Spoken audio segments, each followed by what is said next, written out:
Vamos a tener hoy la continuación del tema La paz de Dios. Va a ser la parte número 39 y vamos a dar inicio con una oración. Padre nuestro que estás en los cielos. Una vez más, Señor, te agradecemos por esta oportunidad que nos das para ir profundizando en tu palabra. Ayúdanos siempre a tener presente que eso es lo más importante de nuestra vida. Que nos pueden gustar muchos temas, pero el estudio de tu palabra es el básico. Ayúdanos, Señor.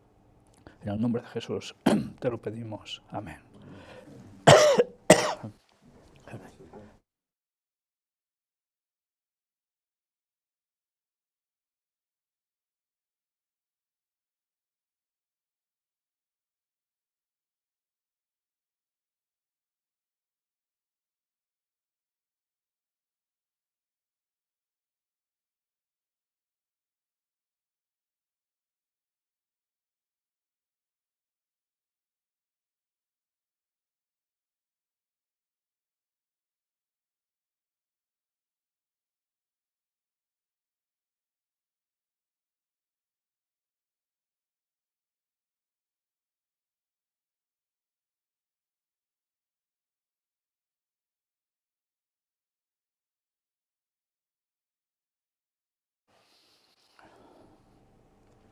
Pues bien, vamos a empezar con imágenes de portada.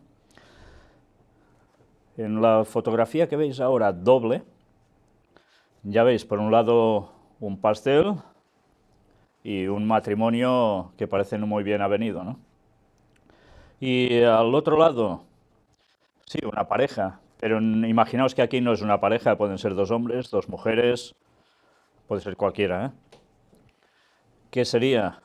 Negocios, no solo cuestión matrimonial o de pareja. ¿Qué tiene que ver esto con la imagen que hay a mis espaldas? Que es precisamente un salvavidas. ¿Qué tiene que ver un salvavidas con todo esto? Pues hoy vamos a ver cómo, en definitiva, el apóstol Pablo nos va a seguir dando explicaciones que nos van a seguir dejando maravillados, porque la profundidad de sus razonamientos, gracias a Dios, son realmente impresionantes y de una aplicación absoluta para nuestras vidas. Vamos, antes de nada, a hacer ese repaso a estas últimas noticias que han transcurrido durante esta semana sobre esos plagios satánicos de la paz de Dios.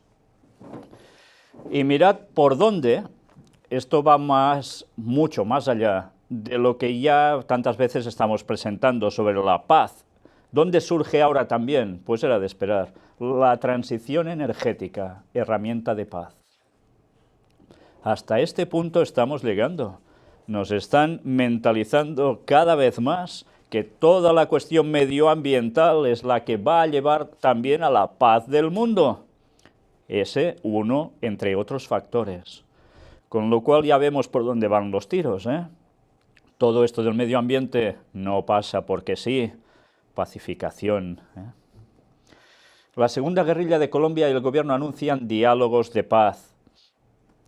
Una vez más, se sigue ahora con la paz en Colombia, pero no con la guerrilla ya tan conocidas de las FARC, sino la otra, la ELN. ¿Cómo va a terminar esto? Pues ya iremos viendo, pero el Papa ya sabéis que está puesto de lleno en todo esto, el papado en general. Pero ha habido algo muy gracioso esta semana, y lo vamos a tratar en más profundidad en las noticias de actualidad. Hay un vídeo que no os voy a mostrar porque ya es para reírse, bueno, lamentablemente, ¿eh? Futbolistas de todo el mundo reunidos en Roma por el Partido por la Paz. Ya se ha hecho. Y evidentemente, ¿quién ha promovido todo esto? Era de esperar, escolas ocurrentes, el Papa por detrás, pero en ese Partido por la Paz se dio algo que de paz aparecía como muy poco. Y es una imagen que ya pasaremos en vídeo en las noticias y que tiene que ver con un señor muy conocido en el mundo del fútbol, donde se termina denotando que era Partido por la Paz y terminó pues justito de paz, ¿eh? Una vez más, los plagios de Satanás no puede ofrecer la auténtica paz, esa solo la da Dios. Colombia, Comisión de Obispos participa al inicio de diálogos con el ELN. Era de esperar, el Vaticano también está puesto en esto. Y cómo no, paz por todos lados. Construir la paz. Oremos por la paz en nuestros pueblos. Contribuyamos todos, autoridades y ciudadanos, a construir la paz familiar y social. De todos depende. Todo va por lo mismo, ¿eh? Están cogiendo todos los ámbitos. Y paz por todos lados, por supuesto. Francisco a los jugadores del Unidos por la Paz. Hoy no se puede pensar la educación sin el deporte. ¿Por dónde va también el tema de la paz? Por el deporte. Sí, ya lo veis, a montones, ¿eh? Y aquí está la situación, que ya veremos en vídeo en las noticias, de Maradona y Verón discuten en el partido de la paz. Y al finalizar, claro, qué bonito. O sea, un partido para la paz que no sirve para la paz, curioso. El Papa asegura que el proselitismo es el veneno más fuerte contra el camino ecuménico. Esto nos dará mucho que hablar en las noticias. Pero desde luego, una vez más, ¿qué aparece por aquí? El tema de la paz. Cómo no, paz y reconciliación. Francisco pide protección, integración y soluciones estables al drama de los menores migrantes. Y también en esto, cómo no, aparece paz, pero añadiendo otra famosa palabra, y seguridad. Paz y seguridad. Y todo tiene que ver con el tema de migrantes, ya lo veis. Y aún han habido alguna otra más. Pésame del Santo Padre por la muerte del rey de Tailandia. Y también les desea trabajar juntos para promover el camino de la paz. En todas partes, ¿eh? La palabra paz la están megasaturando por todos lados. ¿Por qué creéis que últimamente, en tan poco tiempo, se habla tanto de paz en tantos ámbitos? Pues porque todo está convulso. Y alguien se está encargando de que sea suficientemente convulso en todos los ámbitos para que se ejerza una paz en todos los ámbitos. Una paz, evidentemente, no de Dios, pero un sucedáneo casi perfecto. Desde luego eso va a traer lo que ya sabemos. Pues bien, vamos a ver nosotros ahora en qué consiste la auténtica paz de Dios.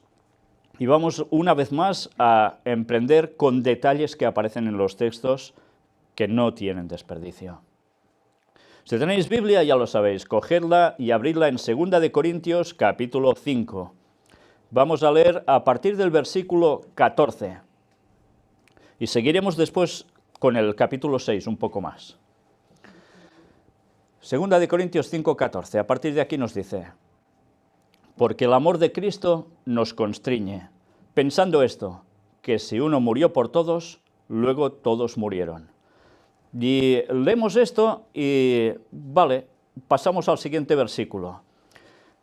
Normalmente, la mayor parte de personas tienen la versión Reina Valera 1960, por eso es la que utilizamos comúnmente en los medios que hacemos. Pero leemos nos constriñe y algunas personas pues piensan nos constriñe, vale, no sé qué será exactamente, pero ya va bien, ¿no? Y siguen la lectura. Y a veces no nos da por ir a un diccionario que nos termine de dar una apertura más de conocimiento sobre una palabra, o no vamos a otras versiones. El amor de Cristo nos constriñe. ¿Qué quiere decir esto? Nos quedamos con esa cara a veces de... Mirad las otras versiones que hay que son muy buenas. Si vamos a un diccionario normal, en este caso, bueno, no muy normal porque es el mío de hace tantos años, constreñir, mirad qué nos dice, obligar, precisar a uno que haga una cosa, apretar y cerrar como oprimiendo, como ceñir. Interesante, ¿eh? O sea, el amor de Cristo, ¿qué nos está haciendo? Obligar, ¿a qué? A apretar, a cerrar, como oprimir, ¿a qué?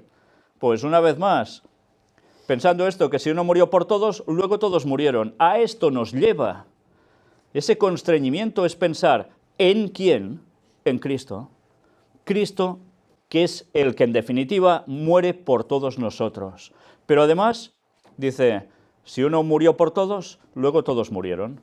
¿Qué quiere decir que todos murieron? Claro, todos morimos, por supuesto. En 6.000 años de historia prácticamente todo el mundo se ha muerto, ¿sí? ¿Pero se refiere a esto, en definitiva? ¿O se refiere a la muerte al pecado y a la salvación en Cristo, que muere por nosotros? Bueno, no sé si aquí me aparecía un dato más. Sí, esto está extraído del comentario bíblico adventista 7a sobre constriñe. Y mirad, nos dice que viene del griego sunejo. mantener juntos, apretar, guardar, impeler, dominar, nos apremia. El que elige ser guiado por el amor de Cristo no se aparta de la senda del deber ni a diestra ni a siniestra, sino que, como Pablo, avanza en la obra del Señor decididamente y sin vacilar en sus propósitos. El amor de Cristo mantiene al creyente a salvo en la senda estrecha y difícil. Desde luego, mejor explicado, difícilmente ya. Pues vamos al texto. Y por todos murió, para que los que viven ya no vivan para sí, sino para aquel que murió y resucitó por ellos. Ya no vivimos para nosotros mismos. Qué cosas, ¿no? En este mundo que todo el mundo intenta vivir para sí, para todos los goces posibles, para pasárselo bien, para tener de todo, y resulta que no. El cristiano no puede vivir para sí, porque si vive para sí, realmente se muere. Pero se muere a nivel espiritual y después eterno, ¿eh? ¿Cómo debe ser el cristiano? Pues debe vivir para los demás. ¿Lo hacemos eso? Es para pensar, ¿eh? Porque podemos decir, sí, yo soy cristiano y predico y ya está, vale, sí. ¿Pero vives para los demás? ¿Vives para verdaderamente dar el mensaje a los demás, sea como sea la posición que tú ocupes, tu trabajo, tu lugar en la familia o cualquier situación? Ya no vivan para sí. Y el cristiano, según relata el apóstol Pablo en tantos escritos, lo que no va a procurar es su deleite propio. ¿Y el mundo qué nos enseña? Eso, el deleite propio. No los sacrificios en pensar para ayudar a los demás, no en me lo paso bien como sea y la vida son 4 días, no. El cristiano no está en este mundo para charanga y pandereta, está para hacer lo que debe hacer. Imaginaos a Jesús que viene a hacer la labor y en vez de estar por lo que tiene que estar, se pasa el día de juerga. ¿Verdad que no cuadra? ¿Y los cristianos lo hemos de hacer? No estoy diciendo que el cristiano no deba pasárselo bien, ¿eh? Pero debe recrearse, que es algo muy distinto a juerguecitas, ¿eh? Cambia mucho. Sino para aquel que murió y resucitó por ellos. Para eso debemos vivir, para Cristo. De manera que nosotros de aquí en adelante a nadie conocemos según la carne, y aun si a Cristo conocimos según la carne, ya no lo conocemos así. Este texto es de esos que uno se queda pensando, ¿qué quiere decir aquí el apóstol Pablo? Pues tienes que recurrir una vez más a todos sus escritos para extraer lo que quiere decir. Está haciendo mención a cuando él conoció, y tantos otros, a Cristo siguiendo una vida que no tocaba. Y a partir de aquí ya llega otro conocimiento, ya no es en la carne como antes, sino ¿cómo? Como lo conoce a partir de ahora, por la parte espiritual, sabiendo, como no, que el apóstol Pablo venía de un lugar en el cual el Mesías era desechado totalmente. Imaginaos si lo debería conocer como antes. Pues no, ahora lo conocía de modo distinto. Y todos hemos pasado por esa etapa, o muchos, ¿no? De vivir una vida en la cual a Cristo se lo tenía como algo así, pero una vez lo conoces de verdad, ya no lo conoces como antes. De modo que si alguno está en Cristo, nueva criatura es. Las cosas viejas pasaron, he aquí todas son hechas nuevas. Un texto harto conocido, ¿verdad? ¿Y qué podemos decir de esto? Si alguno está en Cristo, nueva criatura es. Pues si somos nuevas criaturas es que dejamos de ser viejas criaturas. Hemos cambiado, ha habido una transformación. Hay una criatura que hace una metamorfosis muy conocida, ¿verdad? Aquí tenemos un biólogo. ¿Qué hace la mariposa? ¿Es siempre mariposa? ¿Verdad que no? Primero es un gusanito un poco, para muchos, repugnante. No todo el mundo lo encuentra así. Sí, primero es un huevo, claro. ¿Y qué sucede? ¿Que sigue siempre así? No, hace una transformación. Pues, ¿cómo debe ser el que se convierte a Cristo? ¿Debe seguir siendo un gusanillo? ¿O debe ser algo hermoso, realmente como una mariposa? De modo que si alguno está en Cristo, nueva criatura es, las cosas viejas pasaron, aquí todas son hechas nuevas. ¿Qué quiere decir? ¿Que todo nuestro pasado importa? No importa. Nuestro pasado a Cristo no le importa si tú lo aceptas de verdad. Ha habido un cambio y Él eso lo valora. Y mirad qué nos dice ahora. Y todo esto proviene de Dios, quien nos reconcilió consigo mismo por Cristo y nos dio el ministerio de la reconciliación. Todo esto proviene de Dios. ¿Y cómo proviene? A partir de la reconciliación consigo mismo por Cristo. O sea, ¿a través de quién? De la muerte de Cristo por nosotros.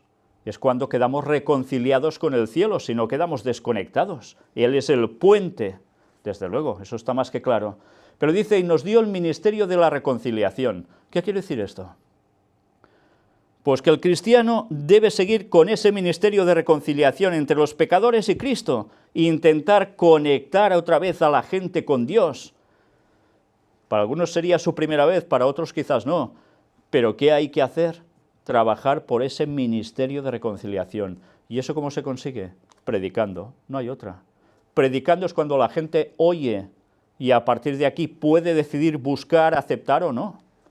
Y esa es nuestra misión, la de todos los cristianos auténticos debe ser. Que Dios estaba en Cristo reconciliando consigo al mundo. Hay personas que piensan, Dios, ese tirano, si hay tantas desgracias, ¿por qué Dios, bla, bla, bla? Lo de siempre. Pues resulta que no se paran a pensar que Dios se muestra como tal de benevolente en la cruz con Cristo. Porque su propio Hijo entregado en la cruz, pues si eso no es amor para que podamos ser salvos, pero claro, es más fácil pensar todas estas desgracias y los niños que mueren y tal, culpar a Dios, que no pensar en que hay una guerra, un conflicto espiritual tremendo entre Cristo y Satanás y sus ángeles, cada uno con los suyos, y nosotros por en medio y todo el universo, que aceptar la realidad. Claro, porque si aceptas que Dios en verdad existe y te ama tanto y quiere algo de ti, tú deberás hacer algo. Pero claro, es mejor no pensarlo, porque si debo hacer lo que Cristo quiere, habrá cosas que yo quiero que a Él no le gustarán. Y, no, es más fácil pasar. No tomándoles en cuenta a los hombres sus pecados, y nos encargó a nosotros la palabra de la reconciliación. No toma en cuenta los pecados de los hombres. ¿Siempre es así? ¿Dios no toma en cuenta los pecados de los hombres? ¿O sí? Cuando te arrepientes no te los toma en cuenta, cuando te arrepientes de corazón, sinceramente. Pero si no, claro que te los va a pasar en cuenta, porque todo queda registrado. Y al final seremos juzgados por la ley de Dios. Y nos encargó a nosotros la palabra de reconciliación, pues lo mismo, diciéndole a la gente que puede cambiar y se puede acercar a Dios y que su pasado no importará, para Dios nace de nuevo, es una nueva criatura, se lo acepta. ¿Os dais cuenta cuando podemos pensar en nuestra vida pasada, con la de tonterías y pecados que hemos hecho, y que por misericordia divina absoluta, por la muerte de Cristo en la cruz, digan, mira, todo esto que hiciste, ras, eliminado. Ahora es una nueva criatura, sigue adelante, que tendrás la salvación. ¿Eso no es una maravilla? Eso es una misericordia impresionante. Así que somos embajadores en nombre de Cristo, como si Dios rogase por medio de nosotros. Os rogamos en nombre de Cristo, reconciliaos con Dios. Esto es un famoso himno, Reconciliaos hoy con Dios. Pues bien, ¿de dónde está sacado? De este texto. Y qué bonito es ser embajadores en nombre de Cristo. Hay gente que por ser embajador de un país, de una gran nación, a veces, pues claro, es el embajador, Pero señores, esos embajadores tienen una función primordial, porque ya sabéis que es muy importante un embajador para un país. ¿Sabéis que ha habido ocasiones que gracias a los embajadores se han evitado guerras? Porque se caían bien mutuamente con otro del otro lado y han podido arreglar las situaciones. Mirad si es importante, porque sale un embajador que es ¿y qué sucede? Pues que se las tienen enseguida y saltan y ya está, ya se acabó todo, el conflicto. Pero imaginaos, si esos embajadores son importantes, ¿no es más importante, infinitamente más importante, ser embajadores en nombre de Cristo? ¿Y un embajador a quién representa? A su gobierno, ¿no? A su rey o a su presidente de nación. Pues imaginaos nosotros ser representantes de Cristo, sus embajadores, que nos lleva por todo el mundo para que hablemos de su palabra, para reconciliar a la gente con Él, sean de donde sean, no importa, ni la edad que tengan, no importa. Os rogamos en nombre de Cristo, reconciliaos con Dios, siempre recordando que todo es por Cristo.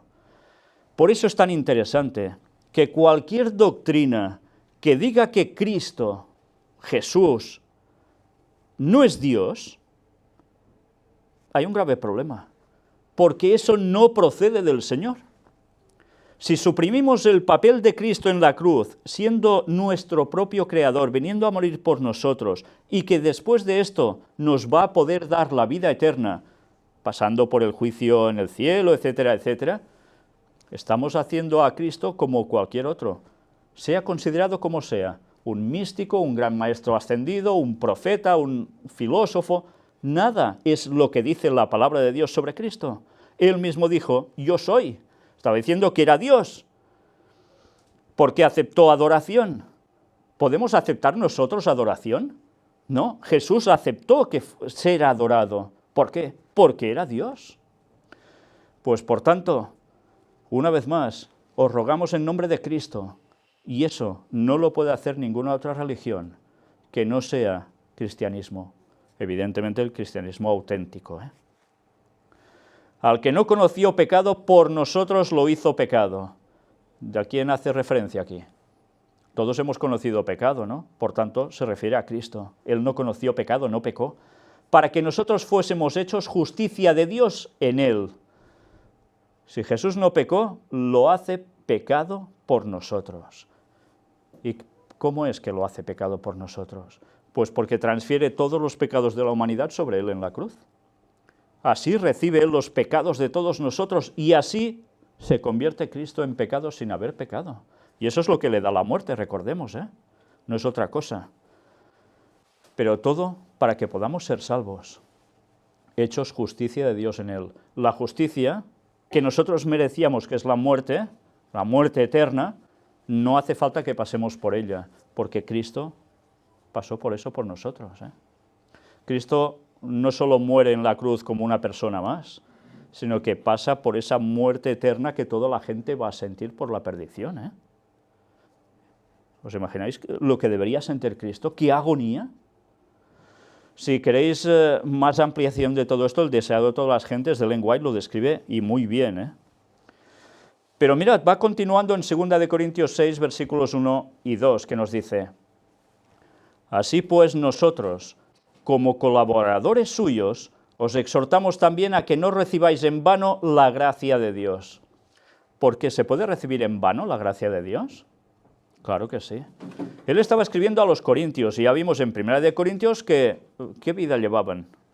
Pues había algunos que vaya vida seguían llevando a pesar de ser cristianos. Por eso él vuelve a escribirles. Y en definitiva nos dice: así pues nosotros como colaboradores suyos os exhortamos también a que no recibáis en vano la gracia de Dios. Por tanto, si oímos hablar de la gracia de Dios, el mensaje de salvación, no puede entrarnos por aquí y salirnos por allá y quedarnos tan anchos, porque entonces estamos listos. Y mirad qué dice ahora el apóstol. Porque dice. ¿Quién dice esto? Porque dice, ¿quién lo dice?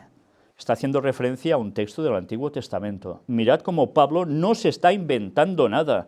Por eso el Nuevo Testamento da luz sobre el Antiguo Testamento. No podemos estudiar solo uno de ellos y ya está, como hacen los judíos o como hacen algunos cristianos. Una parte el Antiguo, otros el Nuevo. No, no. La Biblia es una unidad. Y solo así la podemos entender. ¿Y qué dice? En tiempo aceptable te he oído, y en día de salvación te he socorrido. ¿Entendéis lo del salvavidas? En día de salvación te he socorrido. He aquí ahora el tiempo aceptable, he aquí ahora el día de salvación. Imagináis que estáis como náufragos, se os ha hundido vuestro barquito, y se acerca alguien y os ve que estáis en esa situación y os lanza el salvavidas. Vais a decir, no, ya mañana. ¿Eh? Claro, claro. Seguro que ese es el día, el momento de la salvación. Y resulta que esto lo hacemos de un modo gráfico, de una cuestión que ha pasado tantísimas veces a lo largo de la historia, ¿no? Un salvamento. Pero es que lo que nos jugamos es mucho más que la vida humana. Aquí es la eternidad. Y cuando se nos da el mensaje, mirad qué misericordia llega a tener Dios, que normalmente no te da el mensaje y te dice, mira, si lo aceptas te salvo ya, y si no te fulmino. ¿Verdad que no suele hacer esto el Señor? Nos da un margen para que vayamos asimilando, queramos coger el salvavidas, nos lo pongamos. Sí, nos da ese margen de salvación, un tiempo, pero evidentemente nuestro tiempo no es nuestro, es el tiempo de Dios, y Él puede decir, mira, pues hasta aquí has llegado, se te ha acabado la misericordia ya, tanto insistir y no quieres, pues ¿qué vamos a hacer si jamás querrás? Pues nos estamos jugando la salvación. En el momento en que una persona recibe el mensaje de salvación, debería empezar a analizar, comprender y decir, pues es verdad, Señor, te he de seguir, y dejar de lado todo lo que le estorba durante la vida. Pero ¿y un cristiano que ya conoce? Porque él está escribiendo a corintios que ya eran cristianos. ¿Cómo aplicamos eso? Pues que podemos llegar a tener en nosotros la salvación, pero aún estamos en el agua y con el salvavidas. Y decir, mira, ¿sabes qué? Me lo quito y yo ya aguanto. ¿Y qué está pasando? Que al final te vas a hundir. La salvación es ahora. Coge ese salvavidas y no te lo sueltes nunca. ¿Y ese salvavidas quién es? Cristo, el que muere por nosotros. Vamos a avanzar. Directamente nos vamos al texto de 2 de Corintios, capítulo 6, versículos del 14 al 18. Y ahora entenderéis la otra parte de la fotografía principal de portada, que era una doble fotografía. ¿La recordáis? Por un lado, una pareja rota, y por otro lado, un hombre y una mujer, que podían ser cualquier hombres o mujeres, es igual, discutiendo entre ellos con problemas a nivel laboral, oficina. Mirad esto. 2 de Corintios 6, del 14 al 18. No os unáis en yugo desigual con los incrédulos, porque ¿qué compañerismo tiene la justicia con la injusticia?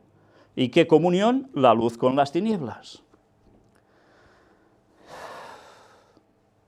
Y los cristianos, que sabemos esto de toda la vida, porque lleva escrito toda la vida en la Biblia, ¿cuántas veces se van a buscar parejas que no creen lo mismo, que no son de un mismo sentir?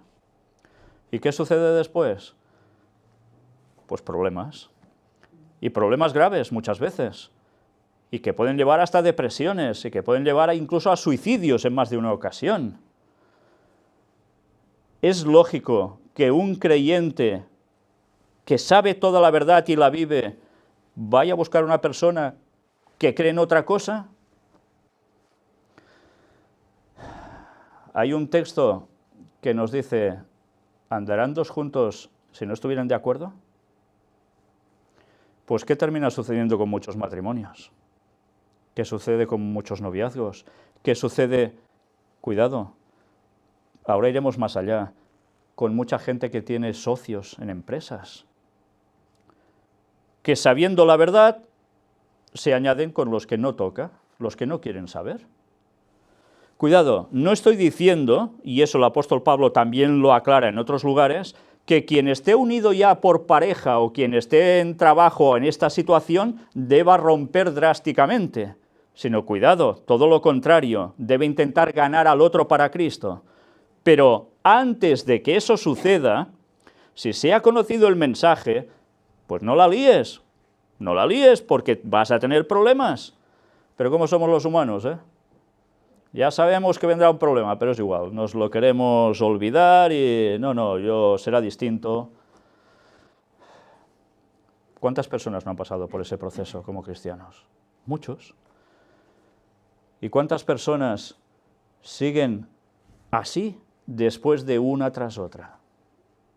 Id por las iglesias adventistas. No hace falta ir a otros lugares. Iglesias adventistas mismas. ¿Cuántas personas están en situación de noviazgo entre el que es y el que no es creyente? ¿O cuántos están en negocios del que es y el que no es? Hemos de aprender lecciones, no nos queda otra. Y a veces las lecciones son duras de aprender. Y a veces, como ya lo sabéis, eso que se dice, que el hombre es ese animal que tropieza 2 veces en la misma piedra, pues a veces hasta más, ¿eh? Hasta que al final quizás la piedra nos da en la cabeza y reaccionamos, ¿no? Pero bien, hemos de tener esto presente. Porque mirad ahora qué nos dice. ¿Y qué concordia Cristo con Belial? Y decimos, ¿Belial? ¿Qué es esto de Belial?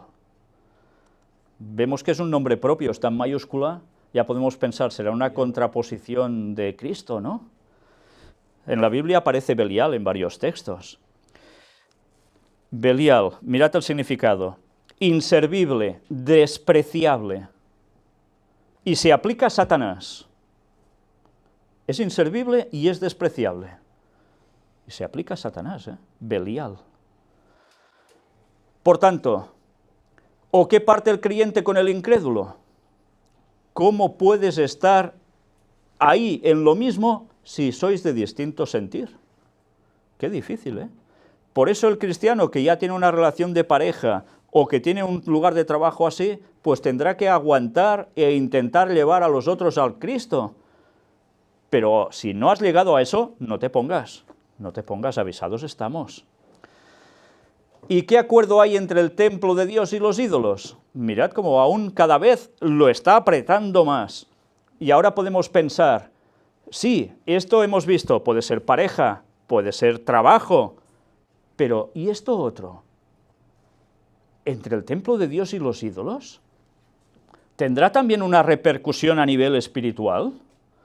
¿Tendrá que ver que cómo podemos hacer ecumenismo con los que siguen ídolos, con los que no siguen la verdadera palabra de Dios? Pues aquí aparece el ecumenismo, señores. Aquí aparece. ¿Cómo podemos ir contra la palabra de Dios? ¿Cómo podemos ir con gente que quiere creer la verdad a medias? ¿Podemos hacer ecumenismo entonces? ¿Os imagináis a Jesús haciendo, mira, una buena relación con Belial? ¿Verdad que no? Pues no podemos hacer eso. Mirad cómo en 3 textos el apóstol Pablo nos desmonta toda la vida. En un momento, ¿eh? Toda la vida para muchos. Por tanto, ¿qué hemos de hacer? ¿Ser tontos y caer en estas cosas o ser sabios y evitar estas cosas? Pues de Dios depende que nosotros seamos una cosa u otra, sí, pero somos nosotros los que decidimos. No tenemos excusa ante Dios. Siempre somos nosotros los que decidimos las cosas. Para eso existe el libre albedrío. Porque vosotros sois el templo del Dios viviente. ¿Somos templo del Dios viviente? Deberíamos ser conscientes de eso. Porque si somos templo del Dios viviente, tampoco haremos según qué cosas, ni pondremos según qué cosas en nuestro cuerpo. Si somos templo del Dios viviente, ¿nos podremos tatuar, por ejemplo? ¿Cuántos adventistas llevan tatuajes después de saber la verdad? Pues hay unos cuantos, ¿eh? O se ponen algo colgando de las orejas. O se ponen algún diamantito por aquí en la napia. Esto no es normal. Esto es ir contra el templo de Dios, que es nuestro propio cuerpo, que es el templo del Espíritu Santo, que no se debe dañar para nada, para nada. Es curioso, se nos da un instinto, dicen, de supervivencia, y en cambio nos gusta hacernos daño. Y unos se hacen daño tatuándose, marcándose con cosas de estas, y otros se hacen daño yendo a ver películas de terror. Sí, porque también te haces daño con lo que ves, con lo que escuchas, con tantas cosas. Los textos, hermanos, tienen una profundidad que si nos podemos analizar, podemos estar en un mismo texto todo un día o más. Con unas leves nociones es suficiente para darnos cuenta que tenemos una responsabilidad ante Dios y ante el mundo. Y mirad qué dice, porque vosotros sois el templo del Dios viviente, como Dios dijo, habitaré y andaré entre ellos, y seré su Dios, y ellos serán mi pueblo. Por lo cual, salid de en medio de ellos y apartaos, dice el Señor, y no toquéis lo inmundo, y yo os recibiré, y seré para vosotros por Padre, y vosotros me seréis hijos e hijas, dice el Señor Todopoderoso. ¿Qué preferimos? ¿Ser hijos del Señor Todopoderoso o ser hijos de Belial? Porque no hay otra, ¿eh? O somos, como se dice aquí, o carne o pez, ¿eh? Carne o pescado se dice, ¿no? Bueno, pues no, es que verdaderamente es una decisión que debemos tomar. No podemos andar entre dos aguas, el cristiano solo puede permanecer en una. Y evidentemente, si es cristiano, ¿por quién se va a decidir? Por Dios, ¿no? ¿Os imagináis cuántos problemas se hubiese ahorrado el pueblo de Israel si hubiese hecho caso de estos textos que ya estaban en el Antiguo Testamento? ¿Cuántos problemas, cuántos muertos de mayores, de jóvenes y de niños? ¿Cuánta esclavitud? ¿Cuántos saqueos? Y no aprendemos, ¿eh?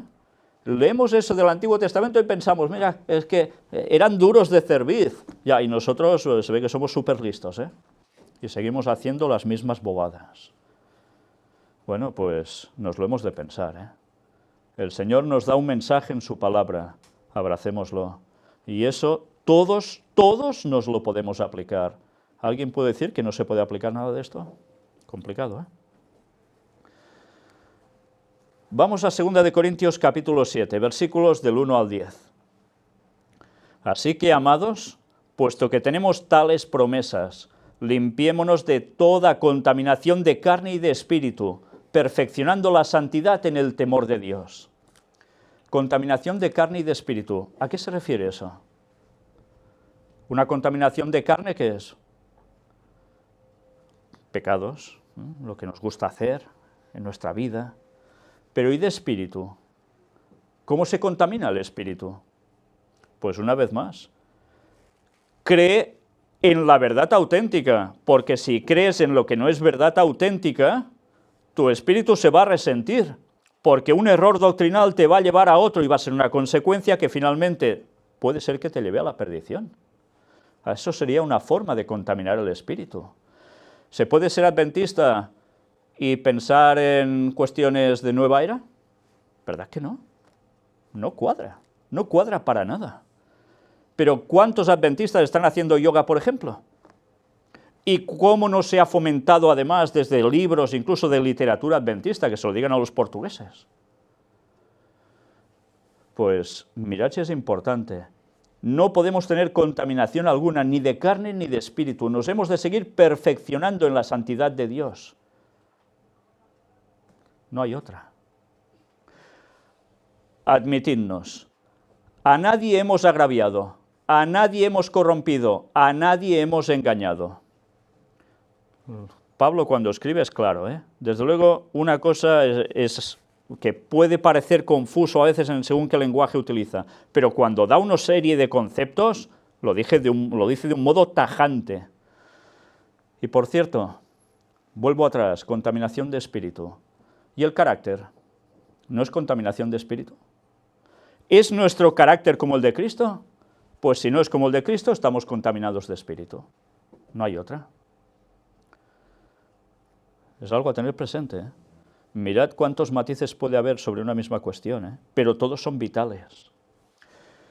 En el versículo 2, admitidnos, a nadie hemos agraviado, a nadie hemos corrompido, a nadie hemos engañado. ¿Por qué dice esto? Pues porque evidentemente había otros que decían que sí, que lo habían hecho. Claro, otros cristianos, entre comillas, ¿qué hacían? Atacarlos a ellos como si fuesen los malos de la película. ¿Sí? Pero mirad qué dice él. No lo digo para condenaros, pues ya he dicho antes que estáis en nuestro corazón, para morir y para vivir juntamente. Dice que no lo dice para condenarlos. Lo dice ¿para qué? Ya he dicho antes que estáis en nuestro corazón para morir y para vivir juntamente. Para morir, vivir en Cristo. Todo. Para estar unidos en Cristo. Están en su corazón. Pero termina así, ¿no? Dice, mucha franqueza tengo con vosotros. mucho me glorío con respecto de vosotros, lleno estoy de consolación, sobreabundo de gozo en todas nuestras tribulaciones. Todas nuestras tribulaciones vuelven a salir a la luz. Y veremos cuando vayamos avanzando en 2 de Corintios, qué tribulaciones. Y eso forma parte de tribulaciones.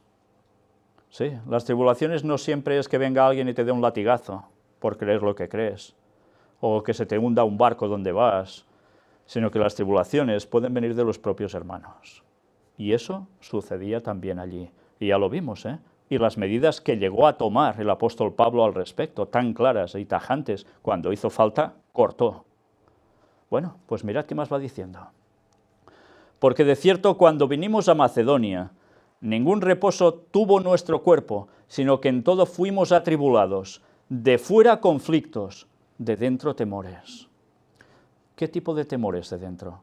Mira, lo de fuera, conflictos, era de esperar. Si ellos creían en lo que creían y predicaban, ¿no iban a tener conflictos? Pues será que no tuvieron conflictos, ¿eh? Vaya que se los tuvieron con los de afuera.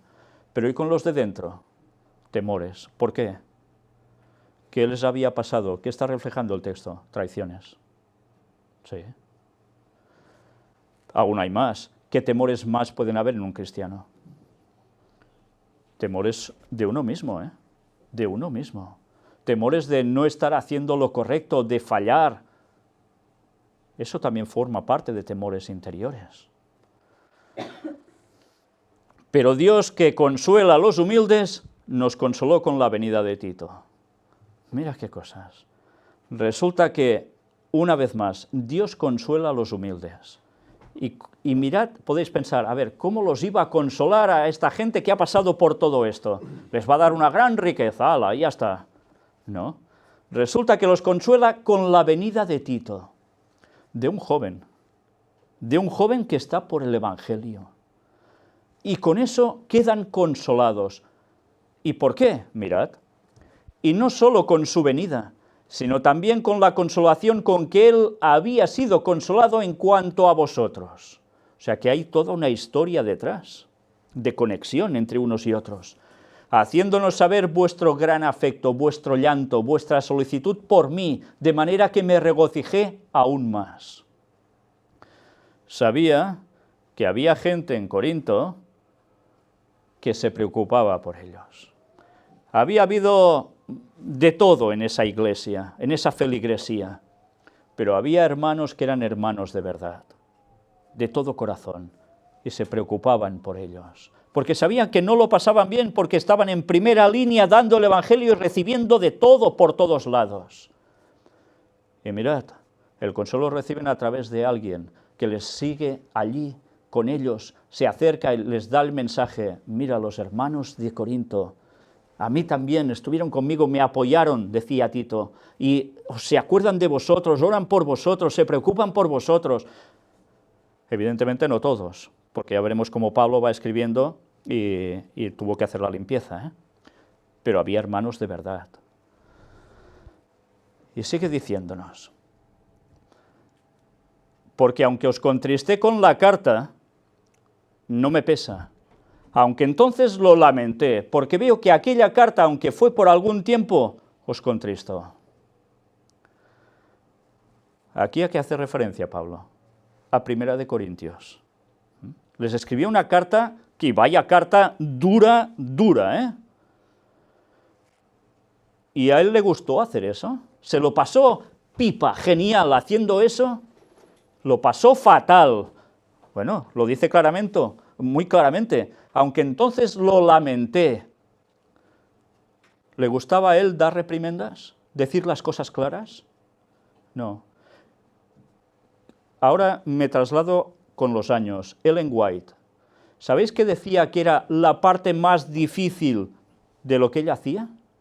Cuando recibía en visión lo que hacían personas, conocidas por ella o no, y veía los pecados que estaban haciendo. Y luego debía escribirles o debía encararlos y decirles las cosas. Ella lamentaba profundamente hacer eso y pidió a Dios no sé cuántas veces que eso no lo tuviera que hacer, porque le amargaba. ¿A alguien le gusta ir a decir al otro lo que está haciendo mal? Y además, a veces cosas muy fuertes, ¿eh? Y ella lo veía en visión. Pues Pablo lo mismo. Tenía que decir cosas y lo lamentaba. Lo pasaba mal por decir verdades. ¿Pero se quedaba con esto? Resulta que algunas veces había reacción positiva y reacción negativa. Lo mismo con Ellen White. Había gente que reconocía su pecado y decía, es verdad, debo cambiar, gracias a Dios por darme este mensaje, cambio, perdona. Y había otros que decían, ¿qué? De todo a la hermana White menos guapa. ¿Sí? Y la acusaban de todo lo peor. Seguían R que R y acrecentando aún más su malestar. La historia como Job, la historia como con Pablo, y la historia sigue repitiéndose hoy en día. Y eso debemos tenerlo presente, y aprendemos bien el contenido de estos mensajes, o podemos volver a caer en lo mismo. Y dice que por algún tiempo os contristó. ¿Y qué es contristar? Nos suena algo de tristeza, ¿no? Contristar, provocar pena, dolor. O sea, que la carta de Pablo hacia ellos les provocaba pena, dolor. Pero sirvió. Quizás no para todos, pero sirvió para unos cuantos, ¿eh? Y dice, ahora me gozo, no porque hayáis sido contristados, sino porque fuisteis contristados para arrepentimiento. Ahí está la gracia de la cuestión. Ser contristado porque te dicen algo que te afecta, si te lleva al arrepentimiento y cambias, genial. Pero como sea para que tu ego salte y empiece a decir aún más bestialidades, o hacerlas, no es para arrepentimiento. Por tanto, si no es para arrepentimiento, ¿para qué será? Para perdición. Y seguían siendo cristianos, teóricamente. Podían predicar lo mismo que Pablo, sí. Pero su corazón estaba como Pablo, estaba con Cristo, o estaba podrido porque no querían arrepentimiento y seguían, dale que te pego con lo mismo. ¿Aprenderemos la historia?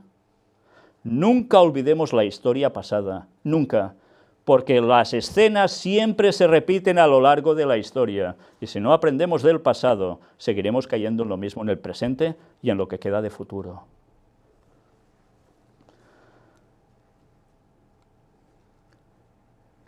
Ahora me gozo no porque hayáis sido contristados, sino porque fuisteis contristados para arrepentimiento, porque habéis sido contristados según Dios, para que ninguna pérdida padecieseis por nuestra parte. Por tanto, todo lo que él iba a hacer, iba a decir, y todos los que estaban con Pablo en ese ministerio tan fuerte, serviría para algo. Era para dar esperanza a la gente, para dar la salvación, ofrecer el arrepentimiento, que no hubiese ninguna pérdida, y menos padecieseis por nuestra parte. O sea, no debían decir cosas ellos para hacerlos perder, sino para ganarlos para Cristo otra vez. Porque la tristeza que según Dios produce arrepentimiento para salvación, de que no hay que arrepentirse, pero la tristeza del mundo produce muerte. Claro, es la gran diferencia. Si te produce el arrepentimiento para salvación, genial. De eso no hay que arrepentirse, ¿verdad? Si te has arrepentido para bien, ¿verdad que no te vas a arrepentir de eso? Sino que estarás contento por haber tomado esa decisión. Pero la tristeza del mundo produce muerte. Vale más que te digan las cosas, que reflexiones y digas, es verdad, y puedas cambiar, que no que te duela lo que te están diciendo, porque el ego está molesto, y sigas con lo mismo, porque eso te va a producir la muerte. Es fuerte, ¿eh? Es fuerte. Y está hablando a cristianos que creían lo mismo que ellos. Vaya lecciones, ¿eh? ¿No hemos tenido que pasar por esto? Es para pensar, ¿eh? Bien, vamos a terminar con un texto, para no alargar más ya. Segunda de Corintios, capítulo 7, versículos 15 y 16. Y su cariño para con vosotros, está hablando de Tito, es aún más abundante cuando se acuerda de la obediencia de todos vosotros, de cómo lo recibisteis con temor y temblor, ¿Con temor y temblor? ¿Qué palabras está utilizando aquí? Las mismas que para quién. Para Dios, ¿eh? Con temor y temblor. ¿Y por qué lo recibieron así, con temor y temblor? ¿Porque Tito era un cualquiera? Claro, era una persona cualquiera, por supuesto, todos somos personas cualquiera, ¿eh? Pues se tenga dinero o no, es igual. ¿Por qué lo recibieron con temor y temblor si además era joven? Además era joven. Y lo reciben con temor y temblor. ¿Qué temor deben tener de un chico joven? Si son unos cuantos, ¿eh? O temblor ante él, ¿por qué? Por la verdad. Porque Tito representaba la verdad del Señor y la vivía. ¿Y para ellos esto qué era? Pues evidentemente era un símbolo claro de que era un portador del mensaje de Dios. Y que ellos ante eso debían estar en situación como ante Dios, con temor y temblor, con respeto. ¿El temor y temblor hacia Dios es solo por miedo? ¿O es por amor también? Con Tito también demostraron amor, ¿eh? Por eso Tito fue tan contento a ver a Pablo y a los suyos. Me gozo de que en todo tengo confianza en vosotros. ¿Cómo habían cambiado estos corintios cuando reciben la carta? Habían cambiado, se habían arrepentido. ¿Y Pablo qué? ¿Se enfadaba como le pasó a Jonás porque Nínive reaccionó positivamente al mensaje dado y no fueron destruidos? Todo lo contrario. Me gozo de que en todo tengo confianza en vosotros. Han cambiado, ahora puede tener plena confianza en ellos, porque se han arrepentido, han querido seguir al Señor de verdad. No han puesto trabas ni excusas, ni han dado maldiciones, ni les han dicho que son satánicos, ni cosas de esas. No, confían ahora en ellos. ¿Por qué? Porque saben que están en la verdad, y Dios une a su pueblo en un mismo sentir. Qué bonita es la palabra de Dios cuando la analizamos. Qué bonitos son los textos que el apóstol Pablo dejó escritos. Y yo aún me pregunto cómo puede haber cristianos que se dicen cristianos, incluso adventistas, que han dejado de creer en las cartas del apóstol Pablo y se han rebotado contra los escritos del apóstol Pablo, sobre todo por el tema del Espíritu Santo, ¿eh? Es curioso lo que se están perdiendo. Si solo falta leer un poco lo que dice, analizar, aplicarnos lo que comenta él allí, inspirado totalmente por Dios, es evidente, no nos lleva a la perdición, todo lo contrario. Qué lástima, cómo se pudre todo el mensaje de Dios, porque interesa, a Satanás le interesa. Pues nosotros hemos de ser esos embajadores de Cristo, que cuando digan que esto no es así y tal, nosotros hemos de decir, esto es así, y hemos de demostrarlo. Por eso el cristiano debe tener argumentos. Evidentemente hay un argumento por encima de todos, porque podemos tener mucho conocimiento, pero hay un argumento que jamás pueden negar, y es la vida de un auténtico cristiano. ¿A Jesús le podían negar lo que era? ¿Podían rebuscar en sus palabras, intentar contradecirle, buscar los peros, pero podían negar lo que él era como tal? Nunca. Pues nosotros debemos ser como Cristo, ¿no? Ser cristianos no solo es creer en lo mismo, es vivir como Cristo. ¿Lo hacemos? Pues es lo que hemos de hacer, no nos queda otra.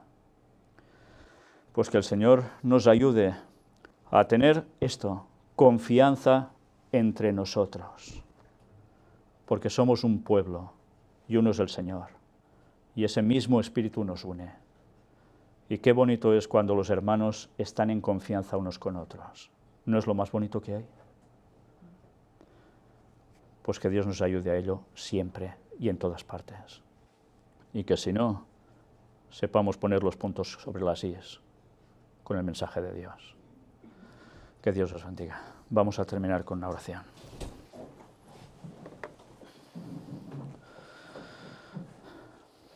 Padre nuestro, una vez más, Señor, estamos maravillados por la gran sabiduría en tus palabras. Gracias, Señor, porque inspiraste al apóstol Pablo para poder escribir estas cosas. Y también le hiciste pasar por una serie de, lo que ahora diríamos, desgracias, que a él le sirvieron para fundamentarse tanto en ti y poder ser una luz para los suyos, de sus tiempos, pero también para todos los cristianos desde hace 2000 años para acá y también para nosotros. Tantas veces, Señor, cuando nos pasan cosas creemos que solo es porque sí, o qué pena que nos pase a nosotros, y no somos conscientes, Señor, de que esto puede servir también para fundamentarnos más en ti, acercarnos más a ti y poder dar un mensaje aún más fuerte de tu amor y misericordia. Bendícenos, Señor, y transfórmanos, ayúdanos a ser nuevas criaturas, a cambiar, a pisar nuestro ego, a humillarnos ante ti.